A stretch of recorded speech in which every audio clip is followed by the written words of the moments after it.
দেখুন, বাউলদের নামের মধ্যেই কিন্তু একটা অদ্ভুত পাগলামির ইঙ্গিত লুকিয়ে আছে। এই যে বাতুল মানে পাগল আর ব্যাকুল মানে অস্থির, এটা কোনো সাধারণ পাগলামি নয়। এটা হলো এক ধরনের স্বর্গীয় অস্থিরতা, পরম সত্যকে খোঁজার জন্য, ঈশ্বরের জন্য এক তীব্র ব্যাকুলতা। আর এই ব্যাকুলতাই তাদের প্রথাগত সব পথ থেকে আলাদা করে দিয়েছে। আসলে বাউল দর্শনকে ঠিক কোনো বাঁধা ধরা ধর্ম বলা চলে না, এটা তার চেয়েও অনেক বেশি কিছু। এটা জীবনযাপনের একটা বিশেষ পদ্ধতি। আর এই পদ্ধতির একেবারে কেন্দ্রে কোনো বিশেষ দেবতা বা কোনো ধর্মগ্রন্থ নেই, আছে শুধু মানুষ। আছে বাউলদের পথটা, সেটা সম্পূর্ণ অন্তর্মুখী। তারা পুঁথিগত বিদ্যাকে প্রত্যাখ্যান করে।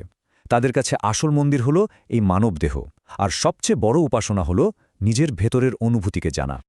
আরও মজার ব্যাপার হলো বাউল দর্শন কিন্তু কোনো একটা উৎস থেকে আসেনি। এটা যেন অনেকগুলো নদীর মিলিত একটা মোহনা। এর মধ্যে সুফি ইসলামের প্রেম আছে, বৈষ্ণব ধর্মের ভক্তি আছে, আবার তান্ত্রিক বৌদ্ধ ধর্মের সাধনাও মিশে আছে।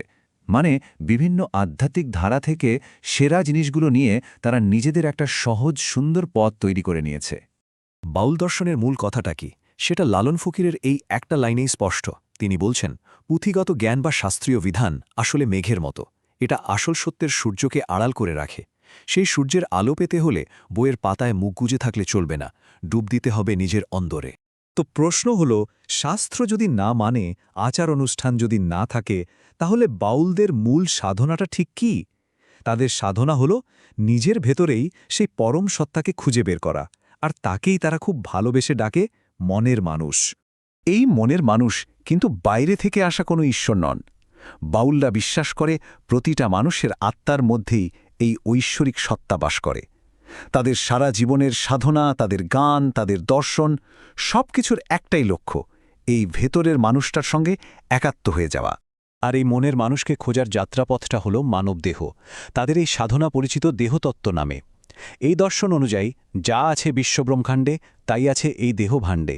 মানে আমাদের শরীরটাই যেন গোটা মহাবিশ্বের একটা ছোট্ট সংস্করণ। শরীরের বিভিন্ন চক্রের মধ্যে দিয়ে সাধনা করে তারা সেই মনের মানুষের কাছে পৌঁছানোর চেষ্টা করে। এটা এক কথায় এক অন্তরের তীর্থযাত্রা। কি সহজ, অথচ কি গভীর একটা কথা, তাই না? বাউলরা মনে করে পবিত্র স্থান খুঁজতে দেশ বিদেশে ঘুরে বেড়ানোর কোনো দরকারই নেই, কারণ আসল মক্কা, আসল কাশী তো এই মানবদেহেই রয়েছে। তাই বাইরের তীর্থযাত্রার চেয়ে অনেক বেশি জরুরি হল ভেতরের এই যাত্রাটা। আর বাউল দর্শনের কথা বলতে গেলে যার নামটা আসবেই, বলা ভালো যার নাম ছাড়াই আলোচনাটায় সম্পূর্ণ হবে না, তিনি হলেন লালন ফকির। তার জীবন আর তার গানই হল বাউল ঐতিহ্যের প্রাণকেন্দ্র। লালনের জীবন কাহিনীটা কিন্তু একদম সিনেমার মতো। ভাবুন, যুবক বয়সে তীর্থে গিয়ে বসন্ত রোগে আক্রান্ত হলেন। সবাই মৃত ভেবে তাকে ফেলে চলে গেল। সেখান থেকে তাকে বাঁচিয়ে তুললেন এক মুসলিম দম্পতি। কিন্তু সুস্থ হয়ে যখন নিজের সমাজে ফিরতে চাইলেন, তখন সমাজ তাকে গ্রহণ করল না। আর এই ব্যক্তিগত ট্র্যাজেডি তাকে সমস্ত ভেদাভেদের ঊর্ধ্বে তুলে দিল। তিনি জাত ধর্মের পরিচয় মুছে ফেলে গ্রহণ করলেন এক নতুন ধর্ম, মানুষের ধর্ম। লালন সমাজের গোড়ামিকে প্রশ্ন করেছেন খুব সহজ কিন্তু ধারালো যুক্তি দিয়ে। তিনি বলছেন, পৈতে দেখে যদি ব্রাহ্মণ পুরুষকে চেনা যায়, তাহলে ব্রাহ্মণ মহিলাকে চিনব কি দিয়ে? এই একটা লাইনেই তিনি জাতপ্রথার অসারতাকে যেন চোখে আঙুল দিয়ে দেখিয়ে দিয়েছেন। লালনের গানের আসল শক্তিটা কি জানেন? তার সহজ গ্রাম্য রূপকগুলো। জীবনের গভীর আর জটিল দর্শনকে তিনি ব্যাখ্যা করেছেন আমাদের চারপাশের খুব সাধারণ জিনিস দিয়ে।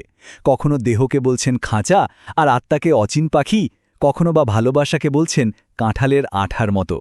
এই সহজ উপমাগুলোই তার দর্শনকে সাধারণ মানুষের হৃদয়ে পৌঁছে দিয়েছে।